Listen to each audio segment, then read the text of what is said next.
حضرت ابو ذر غفاری رضی اللہ عنہ کے بارے میں لوگوں کا ایک مزاج ہے کہ ان کا ذہن کمیونسٹانہ ذہن تھا، نعوذ باللہ. کمیونسٹ سلسلے میں جو رشیا کا نظام ہے نا، وہ ذہن تھا. یہ لوگ مجھ سے بھی کئی بار پوچھتے تھے. رات کو آپ کی ایک بات سناؤں، جو گزشتہ رات یہ ہماری پوسٹ اپلوڈ ہوئی انٹرنیٹ پر کہ کل حضرت ابو ذر غفاری رضی اللہ عنہ کے بارے میں گفتگو ہوگی، تو نیچے ایک شخص نے کمنٹ کیا، مجھے دوست دکھا رہے تھے رات. اس نے لکھا کہ مولانا ذرا کل یہ بھی بتا دینا کہ حضرت ابو ذر غفاری تو کمیونسٹ ذہن رکھتے تھے، اس کے بارے میں آپ لوگوں کا کیا خیال ہے؟ تو میں بہت حیران ہوا کہ ایک صحابی رسول کو ایک دہریہ قسم کا ذہن رکھنے والا کہنا. کمیونسٹ اور دہریہ کا نظام تو اللہ کو ماننے کا بھی نہیں ہے، وہ تو خدائی ذات کے بھی منکر ہیں.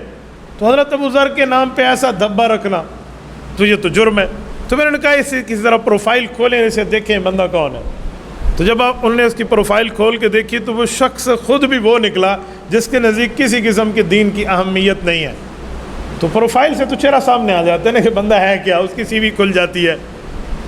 وہاں اس پر 2-4 اسلام پر اعتراض لکھے ہوتے، میں 1-2 اعتراض نقل کرتا ہوں. انہوں نے لکھا کہ ملک پاکستان اور مغربی دنیا میں ایک فرق ہے کہ ملک پاکستان میں مغربی دنیا میں کتابیں لوگ خریدتے ہیں اور پڑھتے ہیں، ان کے پاس علم ہے، اور ملک پاکستان سمیت 28 عرب اور مسلم ممالک کے ہاں کتابیں لینے دینے کی کوئی بات نہیں ہے. یہ تو پڑھے لکھے بھی نہیں ہیں، ان کے ہاں کسی قسم کی کوئی کتاب نہ خریدی جاتی ہے، نہ کتب بینی کا شوق ہے، نہ کتابیں پڑھنے کا شوق ہے. تو میں اس بات پر حیران ہوا کہ میرے خیال میں کہ یہ لوگ دینی کتابوں کو، قرآن اور حدیث کو نعوذ باللہ کتاب سمجھتے ہی نہیں ہیں. پوری دنیا میں مسلمان قرآن کریم کی تقسیم کرتا ہے، سب سے زائد سعودیہ سے ہوتے ہر حاجی کو قرآن کریم ملتا ہے، اور اس کے بعد پوری دنیا میں سب سے زیادہ پڑھی جانے والی کتاب قرآن کریم ہے. اور مسلمانوں نے اپنے پاس بھی رکھا ہے، غیر مسلموں کو بھی دیا، پڑھو ذرا اللہ رب العزت کیا فرماتے ہیں. اور پوری دنیا میں سب سے زائد، حالانکہ تورات قرآن سے پہلے نازل ہوئی، انجیل پہلے نازل ہوئی، زبور پہلے نازل ہوئی، صحائف پہلے نازل ہوئے، لیکن سب سے زیادہ پڑھے جانے والی، چھپے جانے والی، پھیلائی جانے والی کتاب اللہ کا قرآن ہے. تو اس شخص کو یہ کتاب نہیں نظر آتی. نمبر 2، احادیث پاک، پیغمبر علیہ الصلوۃ والسلام کے فرامین. حضور پاک اٹھتے کیسے تھے، بیٹھتے کیسے تھے، سوتے کیسے تھے، جاگتے کیسے تھے، پانی کیسا تھا، کھانا کیسا تھا، لباس کیسا تھا، جنگ کیسی تھی، امن کیسا تھا، رسول اللہ والد تھے تو کیسے، اولاد تھے تو کیسے، خاوند تھے تو کیسے. یہ پوری کی پوری ترتیب ہے شریعت میں. ایک ایک چیز پر رسول اللہ کی زندگی حدیث میں صحابہ کرام اور اہل بیت نے محفوظ کر کے امت کو دی ہے، اور یہ ساری چیزیں حدیث میں موجود ہیں. اور ملک پاکستان، ملک ہندوستان اور عرب ممالک میں حدیث پاک کا دورہ کیا جاتا ہے، جسے کہتے ہیں دورہ حدیث، اسپیشلائزیشن ان ہولی حدیث. اس کے اندر PhD کی جاتی ہے، اور رسول اللہ کے تمام فرامین کو جمع کر کے پڑھا سمجھا سنایا جاتا ہے اور عمل کیا کرایا جاتا ہے. کیا یہ کتابیں نہیں ہیں؟ کیا یہ مسلمان نہیں خریدتے؟ اور سنیں، آج میں ایک جملہ، حضرت عیسیٰ علیہ السلام پہ ہمارا ایمان ہے، حضرت موسیٰ علیہ السلام پہ ہمارا ایمان ہے، حضرت ہارون علیہ السلام ہمارے ایمان کا حصہ ہے، حضرت یحییٰ، زکریا، یوسف و دانیال، حضرت اسماعیل و ابراہیم ہمارے ایمان کا حصہ ہے. ادنا گستاخین کی کفر ہے. لیکن میں ایک جملہ کہتا ہوں، آج عیسائیت حضرت عیسیٰ کی پیروکار ہے، یہودیت حضرت موسیٰ کی پیروکار ہے، صابئیت حضرت داؤد کی پیروکار ہے. کیا یہ تینوں پیروکارانے لوگ بتا سکتے ہیں ان کے نبی کے سونے کا، اٹھنے کا، بیٹھنے کا، بولنے کا، حالت جنگ و حالت امن کے ترتیبیں کیا تھیں؟ 24 گھنٹے کی زندگی میں ایک دن کی زندگی اپنے نبی کی پیش نہیں کر سکتے، اور مسلمان پیغمبر کی زندگی کے ایک ایک لمحے کو بتا سکتا ہے. کیوں؟ ہمارے پاس رسول اللہ کے فرامین کا ذخیرہ موجود ہے، صحابہ کرام کی عینی شاہد کی گواہیاں موجود ہیں.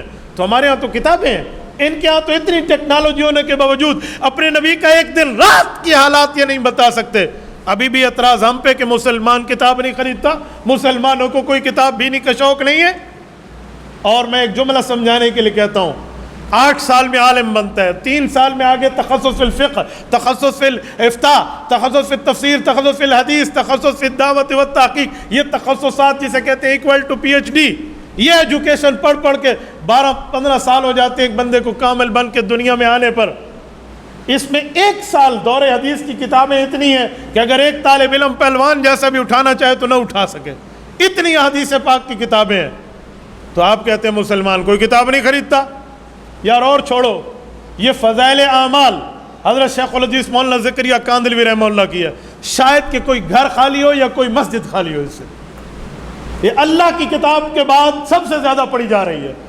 اللہ کی کتاب کے بعد صرف اردو میں نہیں، عربی میں، صرف عربی میں نہیں، پشتو میں، صرف پشتو میں نہیں، فارسی میں، صرف فارسی میں نہیں، انگلش میں، مختلف زبانوں میں دنیا کے اندر پڑھی جا رہی ہے. یہ مسلمانوں کی کتاب نظر نہیں آتی جو اس طرح ظالم اور کافر کے پراپیگنڈے اور میڈیا وار سے متاثر ہو کہ مسلمانوں پر اعتراض کر دے، اور پوری دنیا پر کہ مسلمان کتاب بھی نہیں کرتا، وہ پڑھتا دیکھتا نہیں ہے، مغربی دنیا کتابیں پڑھتی وہ ہم سے آگے نکل گئے.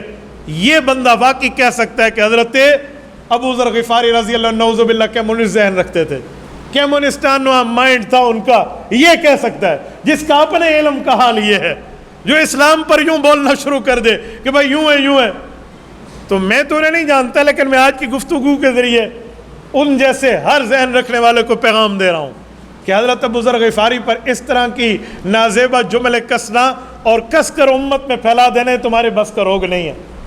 جھوٹ چل نہیں سکتا، وہ لولا لنگڑا ہوتا ہے، وہ اندھا بہرا گونگا ہوتا ہے. جھوٹ وہ کسی نہ کسی جگہ پکڑا جاتا ہے.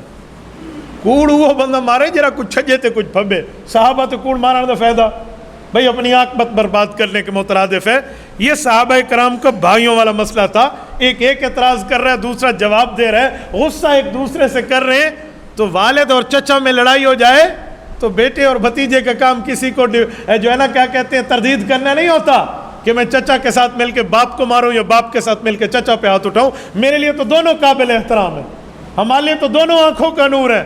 حضرت ابو ذر غفاری رضی اللہ عنہ کو آج تک کسی صحابی نے کوئی غلط کہا؟ ان کے ایک نظریہ تھا، ایک مائنڈ سیٹ تھا، وہ تقویٰ کے ایک اعلیٰ درجے پہ تھے. لیکن اس کا یہ مطلب تھوڑی ہے کہ ان پر نعوذ باللہ کمیونسٹانہ نظام کا اعتراض کر دیا جائے. تبارك الذي نزل الفرقان على عبده ليكون للعالمين نذيرا.